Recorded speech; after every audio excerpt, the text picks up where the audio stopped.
Hi there, welcome to my channel. Haven't made a video in a while, but here's an update on my portfolio.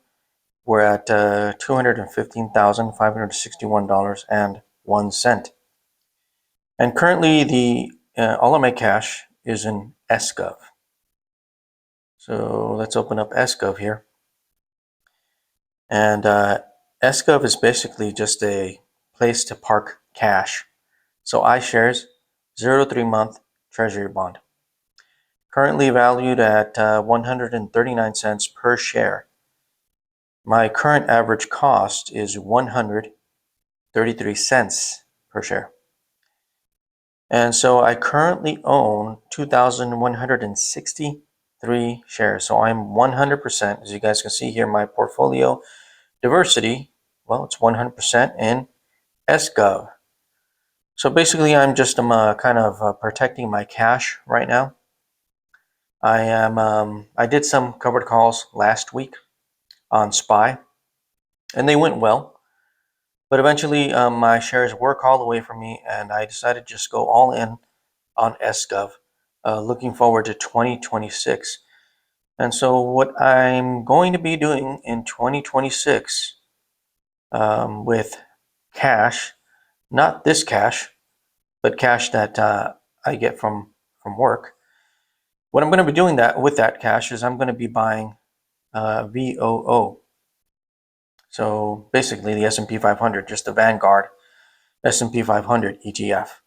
Now I'm going to be buying this, and I'm probably going to be buying a list of other ETFs. Some of them don't pay anything. For example, this only pays a dividend on a quarterly basis. Other ETFs, for example, like let's look at T-SPY. I like T-SPY. It's pretty good ETF.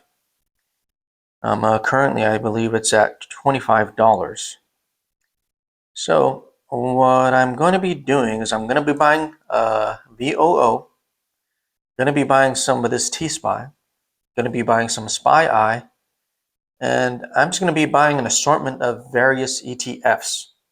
Some of them pay monthly income, and some of them don't pay monthly income. Another one that I want to start potentially buying also is SPMO. SPMO. So this is a Invesco S&P 500 Momentum ETF.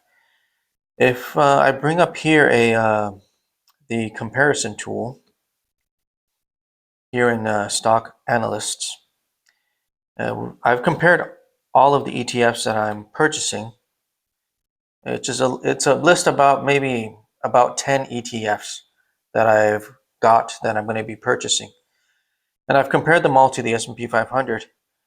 This last one I showed you, SPMO. If we look at this, and this is obviously in total return.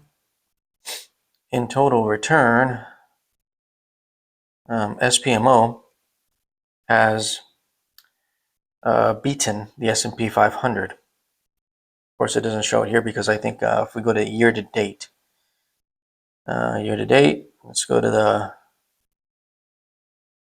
3 years.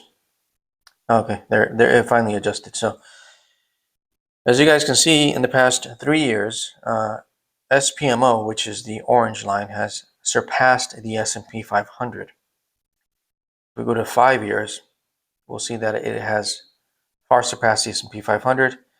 10 years, I think it's existed for 10 years. Yeah, so okay, so you guys get the idea. SPMO has it's more of a momentum play. And it's somewhere in between, like I'd say somewhere in between, obviously SPY or VOO, the S&P 500, and the NASDAQ 100.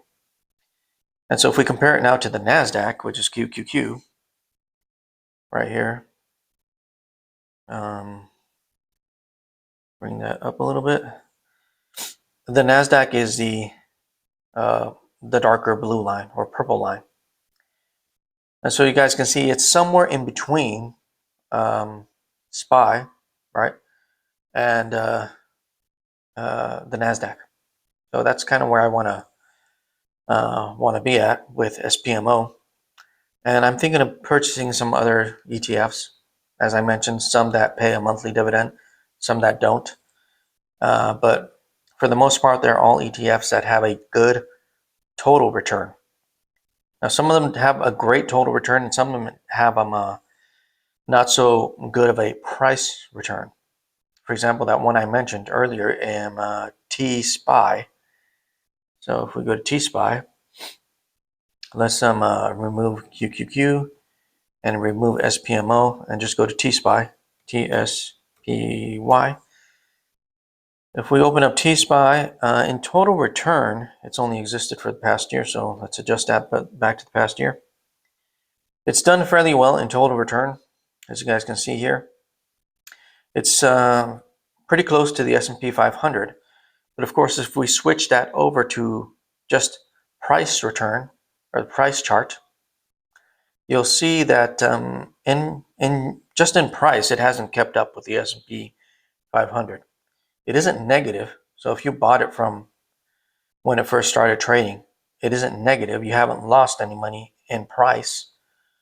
You haven't really made any money in price either, in appreciation.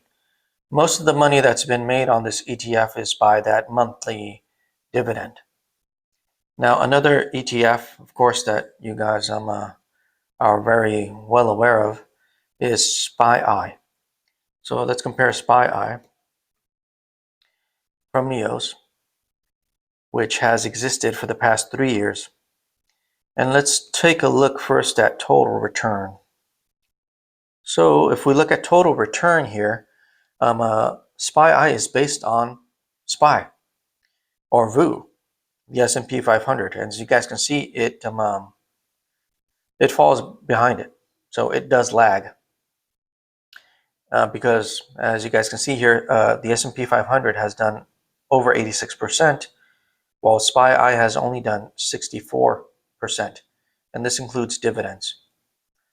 But if we go to just price return, switch this over to price return.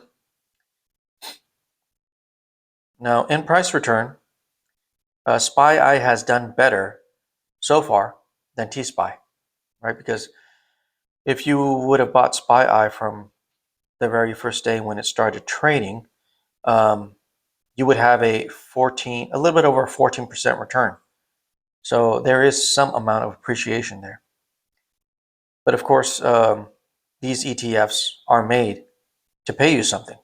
So that's the reason why you would want to own something like this SPY. So what I'm going to be doing moving forward is basically I'm buying ETFs that have growth.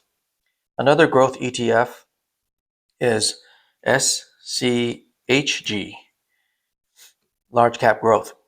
So if we look at SCHG, it's somewhat similar to SPMO in its growth. So if we look at that in the past, it's the purple line. So SCHG is the purple line, and it has surpassed the S&P 500. So that's what I'm going to be doing moving forward. I'm going to be combining both growth and income. And so if we go to total return, we have all three here and past 3 years. So yeah, so we have something that really has, that's made specifically for growth, SCHG. And then of course you got just, the S&P 500, VOO, and SPY, something that is based on the S&P 500 that is just meant to pay you a monthly dividend. So I think that I'm going to be gradually, slowly buying these ETFs, of course, when it's more convenient on red days, if possible. Keeping my cash in the cash equivalent, SGOV, for the meantime being. Because so far, from what I've heard, the following year may be, a very volatile year, especially in the first quarter of the year, in the first half of the year, I guess. This is just an opinion that I've heard. Of course, nobody really knows, and that there's a potential, some potential correction, maybe a 10% correction or a 20% crash. So, if there's a potential for a crash here sometime next year, Of course, I'd rather have cash so that I can get in on that crash. So that's what I'm thinking of doing. Any other major dips that happen, 5%, 10%, I will sell some SGOV to buy some of those other ETFs. So that's what I'm going to be doing moving forward here. Please do me a big favor, like, share, and subscribe. I really would appreciate it. If you guys got any comments, questions, please leave them down below. I will read them and I will respond. Thanks for watching once again. God bless. We'll catch you in the next video. Bye.